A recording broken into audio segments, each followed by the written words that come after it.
Welcome back, everybody, to Starting Six, a volleyball podcast with Haley and Liv. This is lucky number or unlucky number 13? Yeah.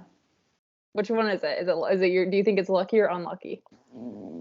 I feel like I have to say lucky because it's my sister was born on the 13th, so I feel like I have to say it's lucky. Yeah, you're biased. You have to say it's lucky.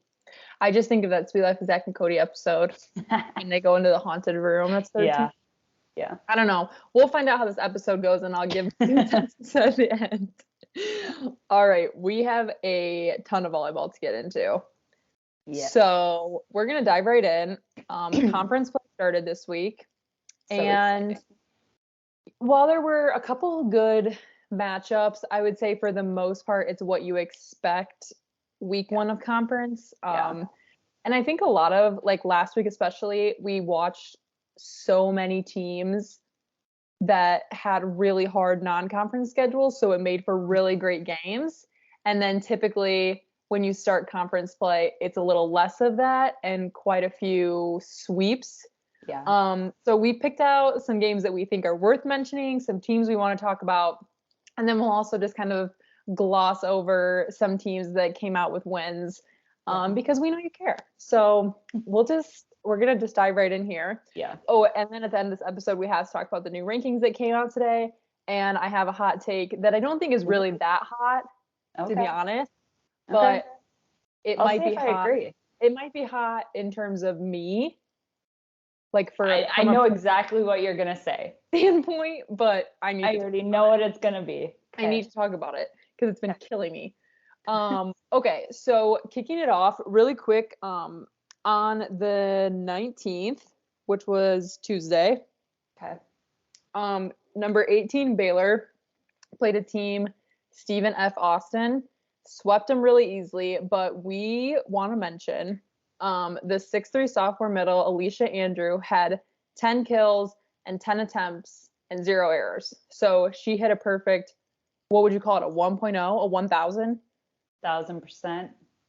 I couldn't believe I couldn't believe it because it's when you see it written out, like, you don't see it often. You don't see it often. And coming from a sophomore middle with, 10 kills, that's a lot of kills, for a middle especially in a 3-set match. Yeah. So I thought it was really impressive. I wanted to mention it. And she's only a sophomore. So exciting stuff, especially because I wouldn't say that Baylor's had the best year. We've talked about them and their age quite a bit. So this was kind of a nice little headline to come out for them. Yeah. So shout out the Bears. Okay, moving into the 20th. First game I want to talk about here is number 10 BYU hosted number 20 Houston. Very clean sweep. Yeah. So those scores, BYU comes out with the win, 26-24, 25-13, 25-18. BYU they broke the top 10 last week, and have just kind of been steamrolling. Like they've been putting up some big numbers, and they just kind of seem like, again, one of those teams that we don't really talk about that often, yet they're always just there. Yeah. So definitely a team to watch. So a couple numbers on BYU's side. Their top hitter was Erin Livingston. She's a 6'2" senior outside. She had 12 kills, 3 errors on 29 attempts, so she hit a .310. And then their next was Whitney McEwan Uranus. Something like that. Uranus? I don't know. I don't know. She is a 6'3", fifth-year middle. She had 6 kills with 2 errors, 14 attempts, and hit a .286. I also mentioned their setter. So she's 5'9". She's senior setter Whitney Bauer. She had 4 kills with 0 errors. So she had a .571 percentage, 21 assists, and 12 digs. So she put up a pretty good game for 3 sets as well. You can definitely see the difference in the two teams based on just their hitting percentages as a team. So Houston was hitting negative percentages as a team in the second and third set, where BYU was hitting over 200% hitting percentage. So Yeah, I mean, 2 sets in the negative is bad. Yeah. That is not what you want to see. And Houston's a ranked team. They're a good team. So something fell apart in there. I wouldn't say that's a normal habit for them to fall into. Just also want to mention really quick, BYU is 13-1.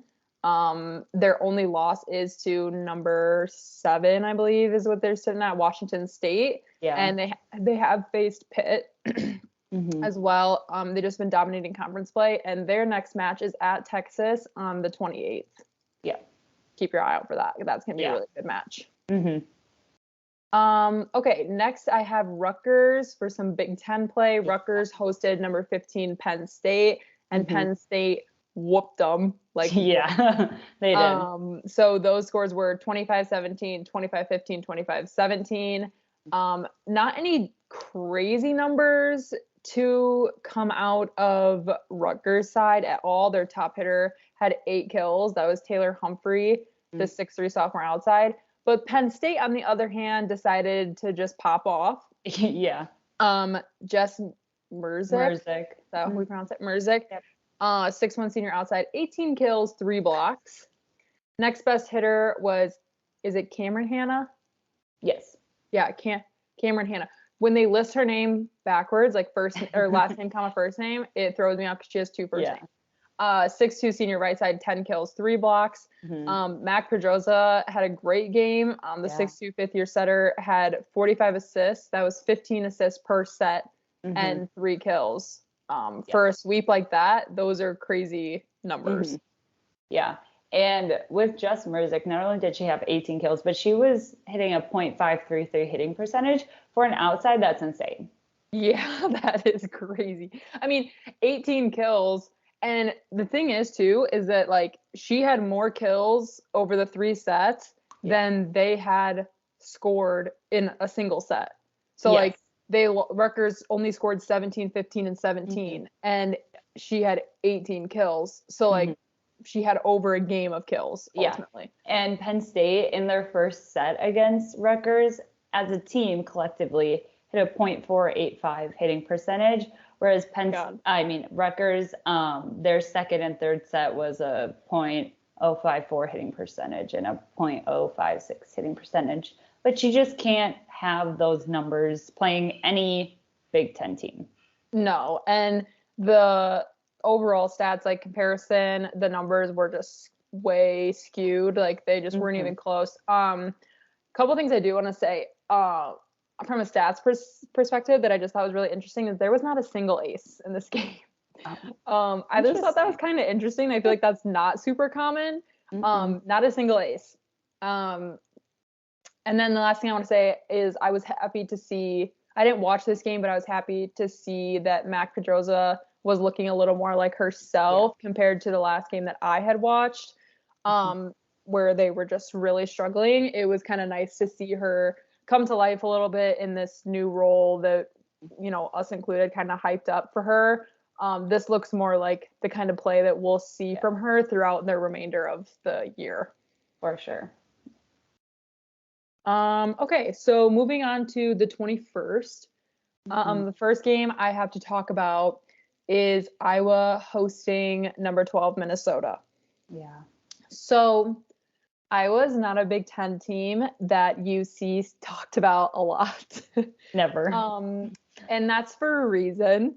They aren't very good. In years past, they've always sat at the bottom of the Big Ten conference. But so I was surprised to see this. Even with the way we've talked about Minnesota, I was still impressed with Iowa, and also just kind of like, whoa, from a Minnesota point of view. So those scores were 25-14, 20-25, 25-16, 24-26, 15-6. Yeah. So right off the bat, Iowa had a freshman outside, 6'2" freshman outside, Caitlin. It's got to be Butner. Butner. Never seen anyone spell Caitlin Caitlan. Ever. Have to mention that. She had 17 kills, 6 errors, 53 attempts, and hit a .208. Yeah.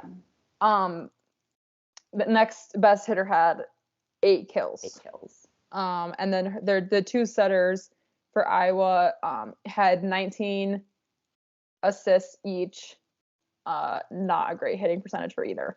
So I just kind of find this interesting because when we look at Minnesota's hitting percentage, Taylor Landfair, the 6'5" junior outside, had 18 kills on 37 attempts and hit a .405 with 11 digs.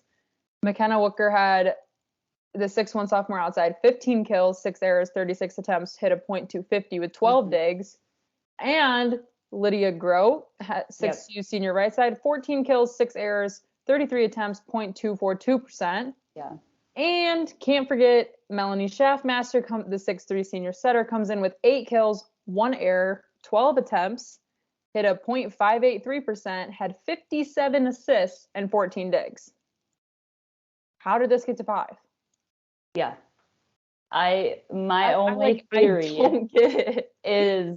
is the service errors, because looking at my notes, there's players that had upwards of like 5, 6, 7 service errors for just one player. So I think it's just those unforced errors that Minnesota starts having, and then they kind of snowball with those, and then they lose one set, and then they have to regain their momentum, and it takes them a little bit. So then it's like neck and neck. But based on the stats, that should have been a clean sweep. Yeah, and I like to sit here and say, ooh, maybe Iowa could be kind of underdog. No, I don't think so. No. They hit a 0.0 in the 5th set. And I don't think that a team that is going to finish in the middle to upper half of the Big Ten is going to be in a position where they're hitting a 0. No. So, pretty crazy. I wouldn't say I'm like overly surprised. Like, I was more like intrigued, like, oh, how did this get to 5, than like surprised, because like we've said, Minnesota's not giving what they need to give is really like the best way to describe it. Yeah, for sure. Okay, anything else on Minnesota for now? No, not right now. Not yet. Their next game. Okay, so the next one I want to mention, I'm not going to go to, I don't have any like individual statistics on this, but why I want to mention this game is Arizona State hosted Arizona, which I'm sure was a big game, in-state battle, whatever. Arizona State won. The scores were 25-22, 25-21, 25-15. And why I want to mention this is Arizona State is one of only 4 remaining undefeated teams. So the 2 obviously that are ranked are Wisconsin and Nebraska. Yeah. It's Arizona State, and then I can't remember what the other one was. I've never heard of this college before in my life. But I just thought that was kind of interesting because they're not ranked and they're one of only 4 remaining undefeated teams. Oh. In the 3rd set, they hit as a team a .548. And their top hitter had 19 kills. Wow. So Arizona State might be a team to keep your eye on. I was going to say, we'll talk about it later, but they might be, I think they were peeking their heads in the top 25, if I'm not mistaken. I don't know. I actually didn't take a good look at the list. Let me find it really quick. But Arizona is another team I'm going to mention again. Maybe. Oh, yeah, before the episode. Arizona State makes it at number 25. Okay, that makes sense because they've been working for it. And Arizona is another team I'm going to mention again before this episode's over. And they're not a like weary opponent, in my opinion. So for Arizona State to put up these scores, I feel like is saying something about them. So I'm looking forward to finding a good time to watch them because, I mean, there's a reason they're still undefeated. Yeah. Okay. Moving on to the 22nd. Did I miss any on the 21st you wanted to talk about? No, not any to mention. Okay. No. 22nd. Friday. Okay. Let's dive in. So Big Ten play continues. Northwestern hosts number 1 Wisconsin. Wisconsin with a very easy sweep. Thank God. Yeah, those scores were 25-18, 25-12, 25-13. Now, I will say, I was a little nervous going into this game because Northwestern has been putting up some numbers. They've had a couple of player of the weeks. They've been kind of in the talks in the Big Ten, especially compared to other teams. So I was kind of like, ooh, like I hope this works out in our favor. Yeah. And it did. The top two hitters for Northwestern each had 4 kills. All of their highest like that 4 was the highest kill amountage. There were 4 there were 4 players that had 4 kills, and that was it. Yeah, and one of those players, one hit a 300, one hit a .04. So just not good enough numbers.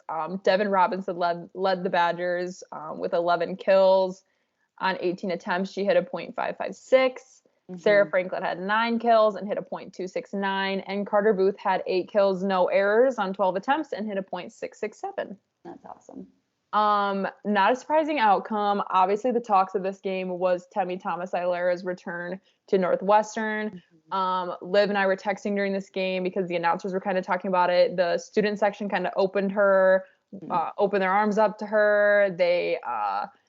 They kind of chanted a little bit for her. I think they cheered a little bit for her. And I learned that Northwestern announcers called her TTA. I love that. Thomas-Ilera. I love that. I'm a huge fan of that, and I probably will be stealing it.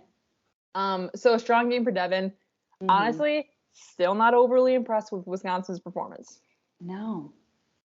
Like, they just don't look very, like, they're not, when you watch them play, you're like, they're the number 1 team right now. I can't. There's no, like, driving force. There's no, like, dominance, I feel like. Like, you get it at times, but it's very inconsistent. Like, I feel like with other teams like Nebraska, like, they are go, go, go, go. And, like, you don't really so far, you haven't really seen much signs of weakness, I don't think, especially with them being such a young team. Yeah. But with Wisconsin being such a veteran-heavy team, you see a lot of weaknesses, and I don't know why. Yeah, I was starting to think too during this game. I was like, is it, because we've talked a lot about Yulia Orzel in the libero position. Is it that? Is it Temi Thomas-Ilera maybe underperforming a little bit? I don't know. Is it, is it the 6'2"? Is it like something just doesn't feel right? And I agree, there's other teams that you're watching that just feel like they're more kind of set in stone a little bit, and they're all kind of just, it's like they're all on the same page, and Wisconsin feels very separated, or like there's something missing that, like, when you're watching them, you're not going, yep, that's why they're the number 1 team. You're not doing that. And I feel like in previous years, that was never a question. Like, it was always, why isn't Wisconsin the number 1 team versus, why are they? Yeah. Obviously an easy sweep over Northwestern, and Devin put up good numbers, but, like, I wasn't watching and being like, yes, like, kill them, like, keep swinging, it wasn't like that. So just underwhelmed. Yeah, that's a good word for it. But speaking of not being underwhelmed, Nebraska, number 2 Nebraska, hosted and wiped the floor with number 21 Ohio State. Yeah. Now, I'll say, I watched this game, and I was kind of going into it being like, okay, like, this might be a little bit of a battle. I'm not saying it was going 5. I'm not even saying it was going 4. But I was like, okay, big crowd. Emily Londat she's going to put up numbers. No, she didn't. Not at all. So the scores for this game were 25-14, 25-16, 25-21. Not close. The Nebraska players I want to mention, of course, the duo of Merritt Beeson and Harper Murray. Merritt put up 14 kills. Harper put up 11. Merritt Beeson hit a .458. And then Becca Alec, the 6'4" sophomore middle, had 8 kills, 1 error, and put up a .467. Emily Londa, 9 kills, 8 errors, 33 attempts, and hit a .03. She's their only hitter. When you have one hitter that performs, that is not the numbers you want her to be putting up. And I give credit to Nebraska for holding her to that, because no one has done that so far. Emily Londa has been in the double digits for kills. She's probably had double doubles almost every single game she's played in. Mm-hmm. And to hold her to a .03 is all very shout out and to Nebraska. Like, they are doing that to her. It was not serve receive. It was not the setters. It was Nebraska's defense holding her to that.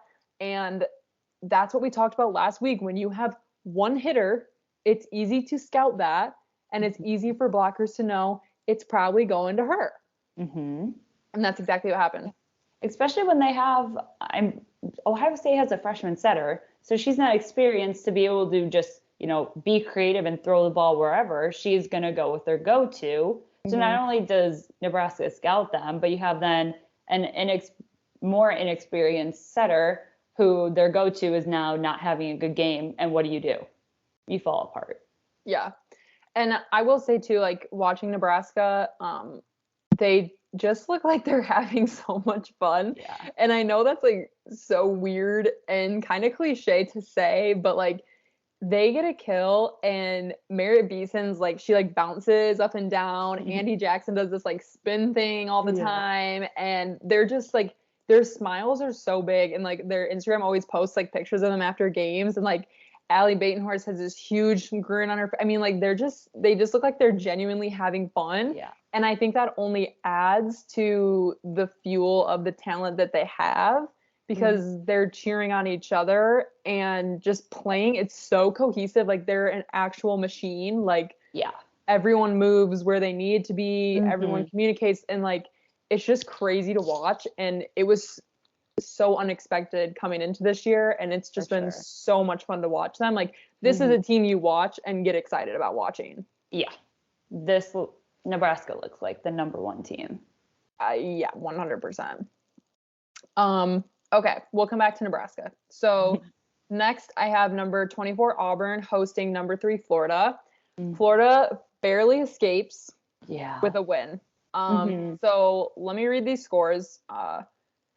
The scores were 20-25, 26-24, 24-26, 25-19, 17-15. Very close game. That's as close as you can get it. Yeah. So this is Florida's first full game without Alexis Stuckey, who we mentioned her last week, but she suffered what's confirmed season-ending ACL and MCL tear that happened last week during Wisconsin. Mm-hmm. I'm surprised, but not surprised that it went to 5. I think it's expected to see Florida. I'm not saying that I just think they're stumbling. They just stumbled a little bit. Losing Alexis Stuckey is a big deal. And especially in this way, not only is that physically tough on your team, but mentally that's a hard thing to kind of cope with and adjust with too. Mm-hmm. And I think we'll see Florida struggle and stumble, but I don't think they're going to fail. No, it's just little hiccups here and there during matches, during stretches. I think you hit it on the head though. Not only is it physically exhausting, especially for a new setter and just adjusting to that, but it's something that your players are constantly thinking about. Mm-hmm. Every time your new setter goes up for a tight ball, anytime your outside goes for a tight ball. I mean, I've had that experience. I've torn my ACL. And I've had players who have said it, my setter was afraid to set anyone on the outside after that happened. It's so mentally scarring, I guess you could say, in a way, or traumatic for that to happen. And then you just have to ignore it during the match and act like nothing happened and do your job essentially. But it does take a toll. And then seeing her on the sidelines and seeing her at practice, it's hard. And it's hard to just want to keep going. But when you have someone that can just fill in the void, I think Kennedy Muff, she's done a very good job so far. Mm-hmm. Obviously, she hasn't played at the D1 level other than last week and this week. So I think it's just going to be a huge adjustment for that aspect. I think everything else should be fine. Like serve, receive, and everything will be fine. I think it's just the adjustment of what can this new setter create without Alexis Stuckey. Yeah, and I wouldn't be surprised. Obviously, we don't know the inner workings of it, but I wouldn't be surprised to see or hear of Alexis Stuckey kind of taking a coaching role. Mm-hmm. I would imagine by her attitude and the way that she kind of led the court that she would be comfortable, after an allotted amount of time, which she deserves, to kind of sit in on practices and almost be like a mentor to Kennedy Muff. Obviously kind of weird because Alexis is younger, but to just kind of lead her, to help her run that offense. Kennedy Martin is still putting up big numbers. She's the right side for Florida. What is she, like 6'6", 6'7"? I mean, she's massive. She's a freshman. And when you have a freshman who is your leading scorer typically, she's not, I don't know if she would necessarily be as comfortable directing Kennedy or Alexis for that matter, but to kind of be like, hey, here's what I need. I just feel like everything can kind of be a little delicate after something like that. And when you're like Florida and have some younger players that are putting up these big numbers game after game, you just hope that you don't lose that kind of cohesiveness that Florida has shown they have by having Kennedy Muff have to step in. So I'm hopeful that Alexis Stuckey, after she recovers a little bit and feels comfortable coming back to practice, whenever that may be, to kind of take Kennedy under her wing and give her the confidence to do so. I think Mary Weiss is probably the best coach to have in this situation. So I'm interested to see how they continue, especially when it comes towards the end of the season a little bit. Like, what does the postseason look like without Alexis Stuckey? I just think that's a conversation that's going to be talked about quite a bit for the remainder of the year. For sure. Auburn also put up some big numbers. Akasha Anderson, 18 kills on 60 attempts. Oh my God. Did that hurt your shoulder listening to that? Next best hitter had 15 kills on 44 attempts. And then Jackie Barrett, the setter, she hit a .556 and had 40 assists and 10 digs. So pretty good numbers coming out of Auburn too. Again, they're nationally ranked, so they're a team to watch as well. Okay, enough about Florida. We have Maryland hosting number 19 Purdue. So Purdue comes out with a win. This was in Maryland. The scores were 25-20, 25-23, 17-25, 25-11. Eva Hudson decided to show back up. I was going to say, she's back. 20 kills, 7 errors, 50 attempts, and hit a .260. There she is. Finally. Nice to see you again. That's what my note says. Finally seeing Eva Hudson come to life! Exclamation point. With all due respect. Yes, no, like big fan, but like, where have you been? The team has needed you. Yeah, and while we're on the topic of hitters, in set 4, Purdue hit a .611 to Maryland's 0. That's so embarrassing. That is so bad. That is so bad. It's so embarrassing. So, good, strong start for Purdue going into Big Ten play. Because I don't know what's going to happen with this team. Like, I really don't. Like, I could sit here and be like, nah, I don't think they'll be very well and they'll finish like top 4 or something. But it does seem like every time we bash a team, they end up coming back and doing pretty well because we didn't have super nice things to say about Purdue last week, and now they're hitting a .611. So I think they're just going to be a team that you never know what to expect, and it's either they're going to sweep or they're going to get swept. I feel like it's just very wishy-washy at this point, and I don't know why. I think it's just new lineup a little bit, different players. I think they lost quite a few seniors. For sure. So they're just trying to adjust, and your top hitters are a sophomore and a freshman, and then your middle is a junior. Like, you don't have a lot of upperclassmen to really ground you. So I think we're just going to see a lot of ebbs and flows from them this year. Yeah, it feels like this is going to be a team that's pretty black and white. Like they're either on and they're killing it, or they're off and they're struggling really bad. Mm-hmm. Whereas like teams like Penn State kind of tend to stay in that like gray area. Like they're here and then they're there, but they're not losing by a lot, but they're losing or they're killing it. Like they always stay in this kind of gray area where I feel like Purdue's going to be very black and white. Like, are you winning or are you losing? That's going to be as simple as that. Yeah. But obviously like it's interesting too, because sometimes, and I could feel this like as an underclassman and as an upperclassman playing with a lot of underclassmen, is when you kind of get into these high stake games, you know, the crowds are kind of heavier.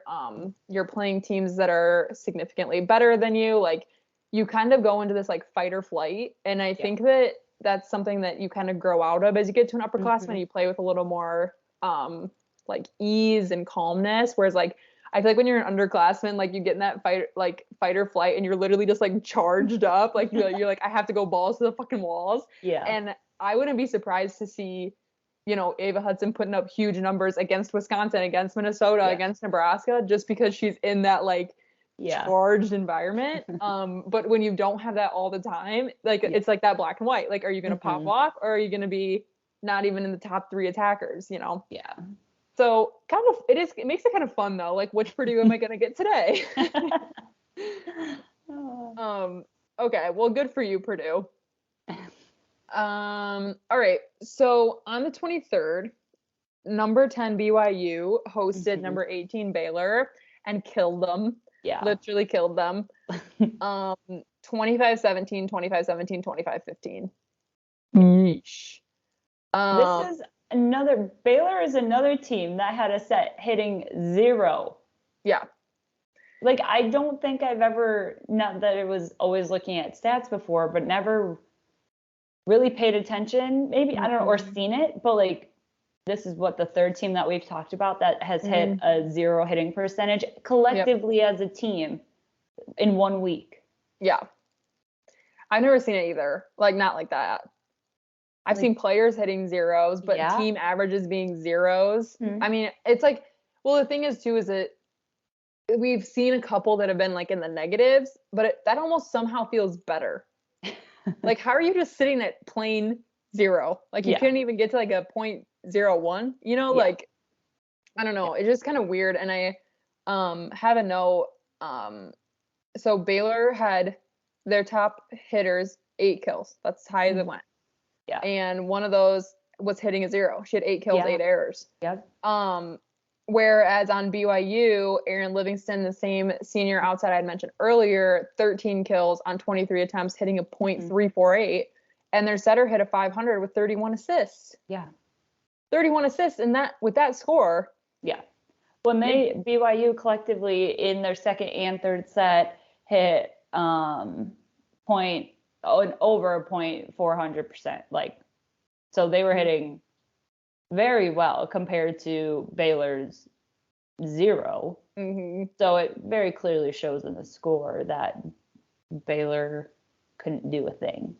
Yeah, I'm excited to watch this BYU team. Like, something about them is kind of like exciting to me. It seems like they have quite a bit of upperclassmen, like we talked about with Washington State. Yeah. And I enjoy watching teams like that. They just feel very mature and cohesive. And so I'm excited to watch them. But yeah, I mean, just not a good look for Baylor. Wondering how long they're gonna last in the top 25. Baylor? Yeah. They're holding on. Slowly dropping. Yeah. I'm interested. Okay. Next up, we have number 1 Wisconsin. This is on the 24th now. Number 1 Wisconsin pulls out the win at home in the Fieldhouse against Indiana. Yeah. Pretty easy game. 25-13, 25-23, 25-18. Anna Smrek led the Badgers with 10 kills on 18 attempts, hitting a .389. Devin Robinson and Sarah Franklin each had 9 kills and each hit over a 400. On the other side for Indiana, their top hitter had 10 kills on 26 attempts and hit a .192. Next best hitter had 8 kills, 17 attempts, a .294. So just those numbers just aren't going to be enough. No. I will say I thought that I watched this game again, not overly impressed. Like I wasn't like in awe, but I thought Wisconsin's offense looked much better in this game compared to the game at Northwestern. They felt a little more connected, a little more on top of it, less like flustered plays. Okay. I mean, like I said, I wasn't like jaw on the floor like I usually am with Wisconsin, but I definitely felt like this looked a little bit more like the team that you want heading into the Big Ten games like this versus when they played Northwestern. But you know, regardless, the field house was packed and bumping, regardless of the opponent and how Wisconsin's been looking. So Wisconsin pulls out 2 wins for Big Ten play. Yeah, we'll see. We're not done with you, Wisconsin, for coming back. Okay, so next up, number 2, Wisconsin hosts number 12, Minnesota. I was very excited. Not Wisconsin. Oh, I'm sorry, number 2, Nebraska. There you go. Pulls out, I have a W next to it. Pulls out a win with number 12, Minnesota. Excuse me. Sorry, Nebraska, don't be mad at me. I was really excited for this game. I love watching the Badgers. Jesus, Haley. The Cornhuskers play at home. Who let me host this podcast? I don't know. I love watching Nebraska play at home. They sell it out every single time. Yeah. This was probably a very anticipated match for fans. They were probably disappointed to be sent home after 3 sets. Yeah. Nebraska won 25-23, 25-20, 25-22. So still good sets, but just the difference in offense and defense between these 2 games was just absurd. And I just think that no matter who the opponent Nebraska is going up against, this is what they play like every time. Yeah. They look the exact same every single time. And the only difference is Merritt Beeson and Harper Murray take turns being the top attacker of the team. That's it. Like, it's every other. They look like a machine, like they're on automatic. Like they just know what to do. They go in, they're laughing, they're enjoying it. And they're just, I mean, they're unstoppable. Some of the numbers, Harper Murray, 13 kills, 8 digs, hit a .185. Merritt Beeson, 11 kills, hit a .147, 10 kills. She's got a double-double. Allie Batenhorst got on the board, 9 kills on 21 attempts, hit a .333. I'm happy to see her back out there. I'm a huge fan of her. On the flip side for Minnesota, McKenna Wooker, 11 kills on 30 attempts, hit a 100. Taylor Landfair, 7 kills on 24 attempts, hit a .208. She just looked like she did not want to be there, in my opinion. We were kind of talking about this before we started recording, but Melanie Schaffmaster, who I think is a fantastic player and really is the glue for Minnesota, she was struggling physically. She was wearing this big, it's like a leg sleeve, knee brace looking thing. It takes up her whole leg, and the announcers had mentioned she kind of suffered some kind of knee tweak in recent games. She was moving slow. Yeah. She didn't look like herself. Usually, like, Melanie Schaffmasters is the kind of setter that, like, once the passer, it's about to make contact with them, like, she's under the ball. Like, she's, like, always kind of, like, one step ahead. Yeah. And she's a, like, taller player as well. Yeah. So she's really a key opponent in the front row as well. And when she just was moving a little bit slower, like she took a couple dives, and it was kind of like she was kind of being like hoisted back up, which you don't want to see if you're Minnesota. No. So I'm hoping that she gets a little well-deserving break here a little bit. They pulled her out a couple of times, and had a different setter kind of stepping in for her so she could sit. Yeah. Just not what you want to see for Minnesota. On top of just, I'm so underwhelmed by Taylor Landfair. Like, in the back row, I don't know if she just, I don't know what's going on, but I don't know why she's playing 6 rotations. You know, I just was like, I get it for the hitting aspect, but also you have DSs that can, if they don't know how to hit from the back row, they can learn, or you have DSs that can hit from the back row. Like, she's not, like, that shouldn't be the sole purpose for having any sort of outside hitter or pin hitter playing 6 rotation solely for that hitting. I agree. They need to play defense. And I personally have never been super impressed with her defense. She's very tall.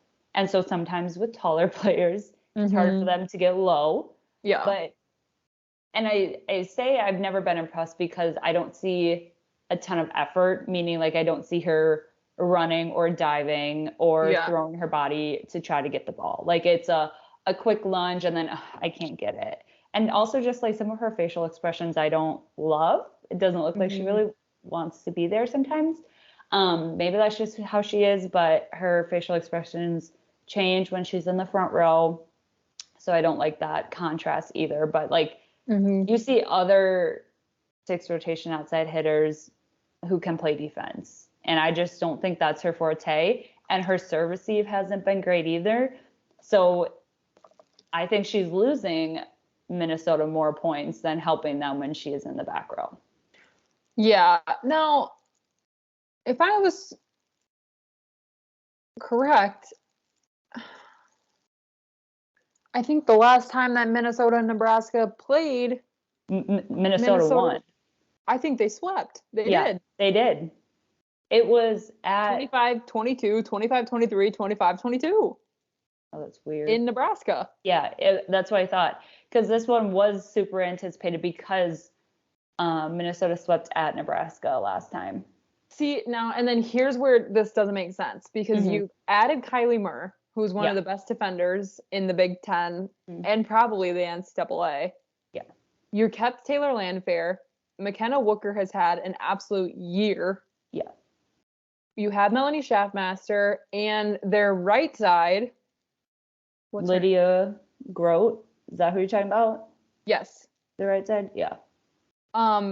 It has also been having an insane year. What's the difference? Like, what is the difference? I just don't get it. I mean, and I'm pretty sure if I remember correctly, Taylor Landfair was putting up big numbers. She was. Yeah, 15 kills, 2 assists, 5 blocks. I mean, come on, like what? I feel like it's all just a mentality, and I think, and I hope it doesn't have to do with this, but they got a new coach. It's not Hugh McCutcheon, but I can't imagine he's a horrible coach. You know, like I don't think Keegan Cook is a bad coach by any means. So I get it's an adjustment, but all in all, most coaches at that level have very similar techniques of certain skills or like your rotations and things. So it's just playing volleyball at that point. Yeah. So like I have a hard time. I don't want to believe that it's because they have a new coach and like that they don't like him or that's why. But it just seems like there's just again, kind of like with Wisconsin, there's just something off and I don't know what it is. Yeah, like the pieces are there, but they're like not fitting. Yeah. Yeah, definitely interesting. I mean, and like we said, I mean, we're talking about Nebraska, or talking about Minnesota, but that's not to, escape from the fact that there's a very high chance that Nebraska won the way they did because of Nebraska's side of the net. Yeah. And that being said, they held Minnesota in set 1. Minnesota hit a .286, which is good. Then a 0. Yep. And then a .189. And Nebraska's number 1 at holding opponents to a .100 or less hitting percentage as a total team. Crazy. And they pretty much did that with Minnesota. I mean, like we said, I don't think Minnesota should have lost in 3. When you're comparing who they had last year to who they have this year, how last year's game went to this year's. However, not surprised that Nebraska came out with this win. So the Nebraska remains undefeated. Yes. Okay, next is number 3, Florida hosting Georgia. Georgia has just been kind of sneaking in everywhere lately. So we talked about last week, Georgia defeated Georgia Tech, who was number 10 at that time. Yep. So Florida did come out with this win, barely. So the scores were 25-22, 22-25, 22-25, 25-23, 15-11.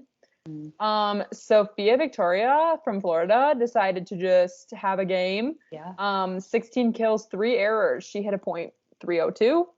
Kennedy Martin, the go-to, 11 kills. She hit a .138, not her best game. But Kennedy Muff came alive. Yeah. The setter who stepped in for Alexis Stuckey. She hit an attacking percentage of .400. She had 38 assists, 12 digs, and a solo block. Yeah. So there she is. She came alive. I'm happy to see it. However, I don't want to not mention Sophie Fisher of Georgia had 20 kills on 47 attempts. She hit a .319. That's insane. Like, that is crazy. Next best was Casey Evans. She had 18 kills on 41 attempts and hit a .268. And then Estelle Huygen, I'm assuming is something like that. 18 kills, 42 attempts, hit a .310 and had 15 digs. Yeah. Nice. Yeah. And their setter Clara Brower had 51 assists and 14 digs. So again, this is kind of one of those things where you're like, what happened to Georgia? Like, not coming out on top. But I was looking at the stats. Georgia had 17 service errors to Florida's 11. Neither of those are very good. No, but that's an entire mat. Like, that's an entire set. Yeah. Not great. I think Georgia is going to be one of those teams, though, that you kind of have to be. I don't think this is going to be the last time we're talking about them. No. That's for sure. No. I think they have a lot of improvement, but they'll get there. Yeah, I would agree. So I've got 2 more I want to talk about here. So Arizona, as we talked about earlier, Arizona hosted number 7 Washington State and went to 5. Yeah. Like we said, when we talked about Arizona State and Arizona, I'm very impressed with Arizona. I think they're a worthy opponent. So the scores for this were 23-25, 27-25, 22-25, 25-18, 15-6. So just back and forth, back and forth, back and forth. This set kind of disappointing. But I do want to mention Arizona's Jordan Wilson had 22 kills, 10 errors, 43 attempts, and hit a .279. Nice. Sophia Maldonado Diaz had 18 kills. She hit a .167, had 12 digs. And then Jalen Hodge, 12 kills on 32 attempts and hit a .281%. And then for Washington State, Pia Timmer had 17 kills on 39 attempts, hit a .333. Katie Ryan, 12 kills, 22 attempts, .364. I've noticed Washington State keeps hitting errors very low. Yeah. Like, very low. Each of those 2 hitters I just mentioned only had 4 errors. Wow. So, and I think, like we've mentioned, that is due to them being upperclassmen heavy. Yes. Like, I think that's a very upperclassmen to hold it to that low of errors and that high of a hitting percentage. For sure. That's awesome. So the 2 comparisons I saw. So Arizona hit a .500 in the first set, and Washington State hit over a .500 in the 5th, where it mattered. Yeah. And again, like we mentioned, Washington State is a team you need to be watching. For sure. Okay, last game I just want to briefly talk about because these scores were crazy. So again, in Big Ten play, Illinois won over Michigan State. These scores are so close.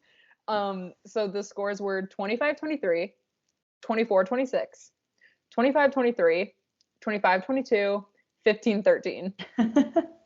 So what a game that must have been. Like, what an evenly matched game. Like, I thought that was great. Illinois is kind of a team that, like, kind of sneaks up a little bit, I'd say, in the Big Ten, and same with Michigan State. So I think these are 2 teams that are going to be pretty entertaining to watch in the Big Ten.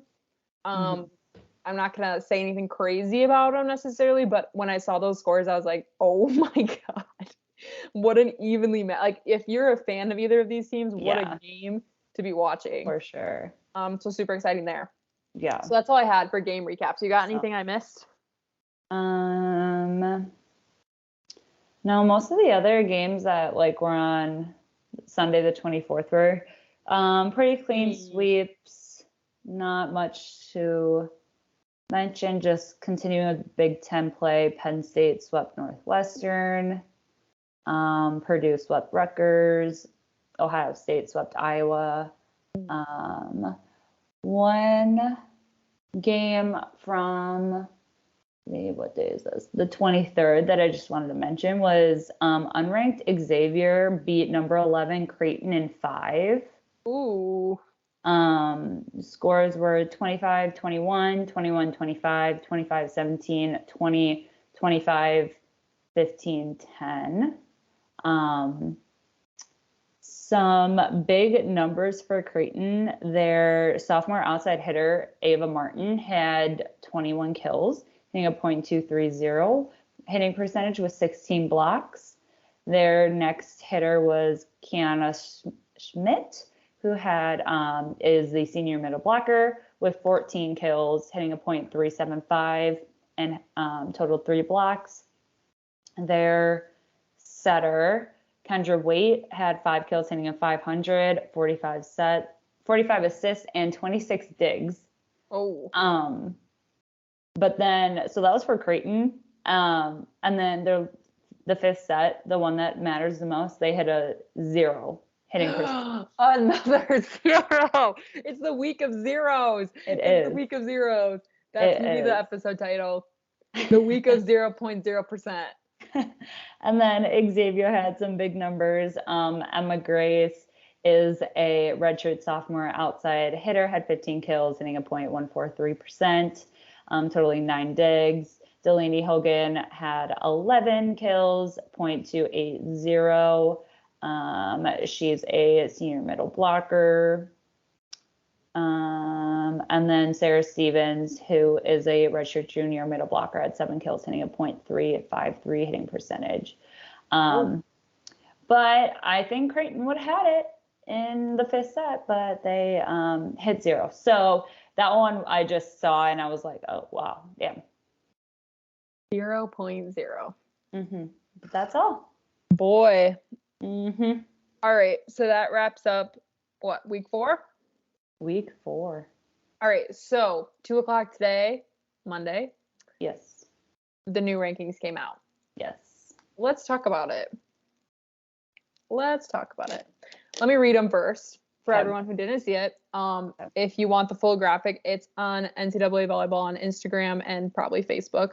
Yes. Okay, so holding on to number 1, Wisconsin. Number 2, Nebraska. Those stay the same. Number 3, Stanford. They move up, or is that the same as last week? Stanford. Did they take Florida? No, Florida moved down. Yeah, they flipped up. So, okay, got it. So Florida's at number 4. Number 5 is Louisville. Number 6, Oregon, who I'm excited about. Yeah. Number 7, Washington State, another team to watch. Number 8 is Pitt. Yeah. I'm holding out for Pitt. I'm excited. I haven't got to watch them yet. I'm excited to watch them. Number 9, BYU. So they moved up. Number 10, Texas. Each week they're just dropping one by one. Yikes. Number 11, Georgia Tech. I want to watch them very bad. I'm excited about them. Number 12, Tennessee. They've been cruising along. Yeah. Number 13, Minnesota. How many did they move down? Minnesota moved down 1. They were 12 last week. Okay. Number 14, Arkansas. Number 15, Penn State. Number 16, Creighton. Number 17, Purdue. Creighton fell down 5. They were 11. From losing to Xavier? Yeah, unless did they lose twice? That's tough. Yikes. Wait, yeah. No, because they swept. I was just looking. They swept Butler on Friday. Yikes. They moved down 5 rankings for 1 loss to an unranked team. Yikes. That's tough. Who comes out with these? They don't like Creighton very much. Tough. It's rigged. Okay, 17 Purdue, 18 Baylor. So Baylor stayed the same. Baylor, tell me your secrets. Number 19 Kansas. They dropped a few. Did they? How many? 2. They were 17. Still, that's a lot. Number 20, Houston. That stayed the same. Number 21, Dayton. Number 22, Ohio State. Holding on for dear life. Number 23, Kentucky. Number 24, Auburn. And breaking in, number 25, Arizona State. Oh. Who I'm excited about. Yeah. So that means Iowa State and Western Kentucky University dropped out of there. Okay. I want to talk about Wisconsin and Nebraska. Hot take. I don't think Wisconsin needs to be in the number 1 spot, and I think Nebraska should be by a long shot. Wisconsin doesn't deserve it. Now, why is this a hot take, you might ask? I don't root against Wisconsin. I'm a Wisconsin fan. And I'm not a Nebraska fan, but I'm a Wisconsin fan. I like that they're sitting at the number 1 spot. I'm happy for them. I don't get it. We can still be fans, but don't think that they deserve it. So, yes. And so here's what decided to spark me bringing up this conversation. Michaela, is that her name? It can't be Michela. There's no way. So it has to be Michaela. She works for the NCAA. You know what? It has to be I know who you're talking about. I actually don't know her name. Well, her name is spelled Michella. So it has to be Michaela. There's no way it's Michela. Are we sure? We apologize. We don't know how to say her name. No, well, that's a funny way to spell it. We know who we're talking about. Okay. Let me see if she says her name in a video. She talks a lot on the NCAA page. Yeah, because she does the Power 10 rankings. And I agree, though. It's got to be Michaela. Michaela Chester. Sure. I'm going to see if I can. Remaining until the start of the 2020. She doesn't say her name. Okay, well, I'm going with Michaela. You look like a Michaela. She posted on Instagram her Power 10 rankings. So she comes out with her own. And she had number 1 Nebraska. Yep. A couple others were moved around, like BYU, Pitt, and Tennessee towards the end, but Nebraska and Wisconsin were flipped. Here's what she said, and I quote, "One of the biggest changes is right at the top, as Nebraska takes over my number 1 spot. Now, I easily could have kept Wisconsin here. Both teams were undefeated on the season, and Wisconsin did nothing to move down. But in comparing the two, Nebraska has been a machine. They're not just winning, they are dominating. This past week, they swept 2 ranked opponents, including a clean sweep over the committee's number 10 Minnesota. The Badgers have been pushed to 5 multiple times this season. Nebraska has the better resume so far." Yeah. Facts. Agreed. Facts. Yeah. Nebraska hasn't played in 5. Yeah, that's really that says all of my thoughts about it. I think that's all I need to say. Yeah. I don't know. It doesn't, I think she's right. If you have the opportunity and you haven't watched any volleyball this year, or you haven't been able to watch either Wisconsin or Nebraska, I encourage you to. Yeah. Watch these 2 teams and then go, if you were blindfolded, didn't know anything about volleyball, you would not say Wisconsin's the number 1 team. You would pick Nebraska every single time. Yeah. I don't know who's picking these. I don't know how it works. Mm-mm. I'm just saying it doesn't make sense. No, I agree. And it hurts me to say, but that's my opinion. That's my hot take for the week. I also think Wisconsin kind of needs it. You know? Agreed. They need. You're too comfortable. A little slap in the face right now. I agree. Yeah, you haven't lost, but doesn't mean that you should stay number 1. I agree. It's too comfy. I don't like it. Yeah. And it pains me to say, when I watch Nebraska, I get excited. Mm-hmm. I look forward to seeing Harper Murray, Merritt Beeson, Lexi Rodriguez. I get more excited for that team. And it's actually been a blast to watch them just steamroll people. They are simply just wiping the floor. Yeah. Game after game after game. Mm-hmm. Yeah. So that's my opinion on that. Yeah. And I mean, still on the Nebraska train, their setter, Bergen Riley, just was awarded Big Ten Freshman of the Week and Big Ten Setter of the Week. Yeah, on top of the fact that Harper Murray has pulled out yet another Offensive Player of the Week. Like, it's insane. How many has Wisconsin had? None. So, okay, all right, let's get into it. Is this the year that Nebraska dethrones Wisconsin as the Big Ten champion? Is it? I'm not going to say no, because there's a very, very high possibility if Wisconsin does not get their heads out of the butts, because she's coming for you.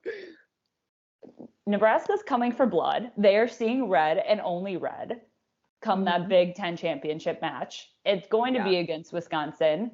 Yep. They aren't going to stop. Nope. They have, this might be a little harsh, but like kind of been embarrassed the past 4 years when Wisconsin just nabs it away from them, and they're done. They're sick and tired of it. And I think there's a very big possibility that Nebraska will take the Big Ten championship title if Wisconsin does not figure it out, like now. Okay. Like, I think they really need to start pushing and going right now, because conference is going to catch up to them soon. I think they have, this upcoming week will be, I think, an easier week for them for conference. But once they get some of those lower ranked teams in the conference, then it's all top ranked teams. So like, you don't have time to figure it out. No. Okay. So you heard it here first. That's Liv's prediction. If Wisconsin's playing the way Wisconsin's playing right now, Nebraska's taking it.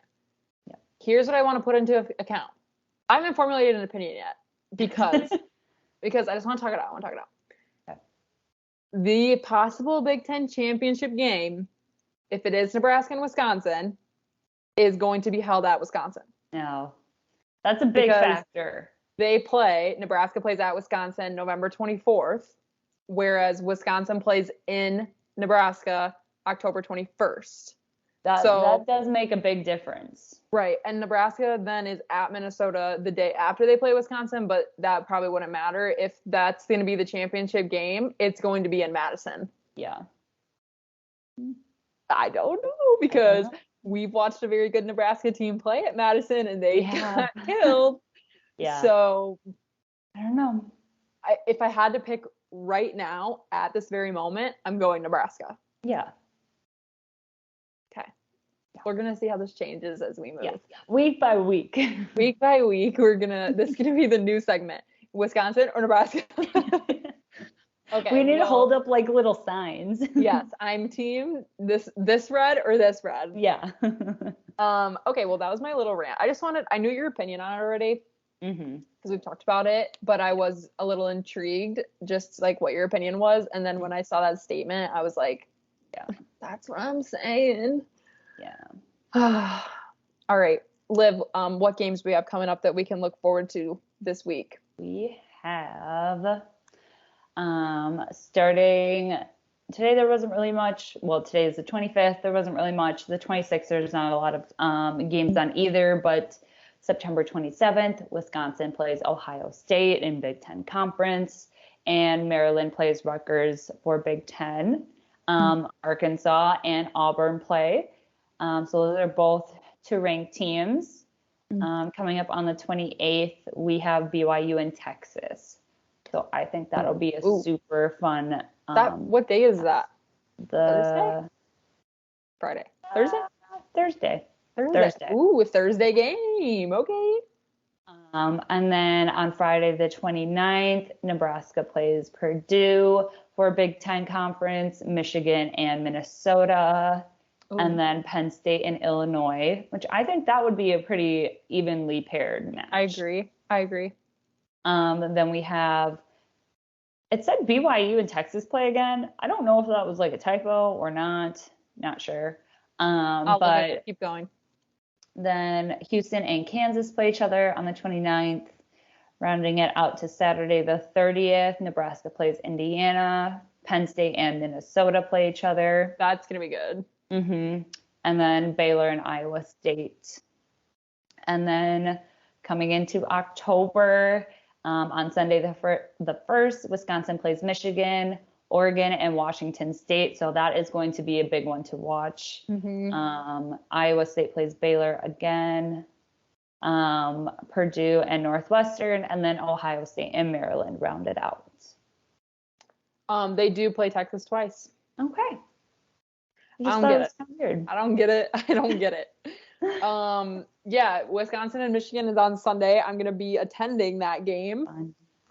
So again, if you're not following Starting Six on TikTok, please do so. I'll have some behind the scenes, I guess you want to say, a little come with me video. I'm attending with my mom, so that'll be fun. We had a blast at the game at Marquette. She was so funny. So check that out if you haven't already, and give us a follow.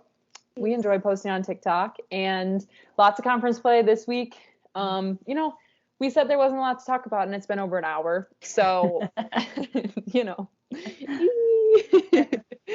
Okay. Fine. All right. So again, if you're not already following us on socials, find us there. Make sure you're subscribed to us on YouTube. And thank you guys for watching another episode of, I'm going to go lucky number 13. Lucky number 13. Okay. All right. See you next week.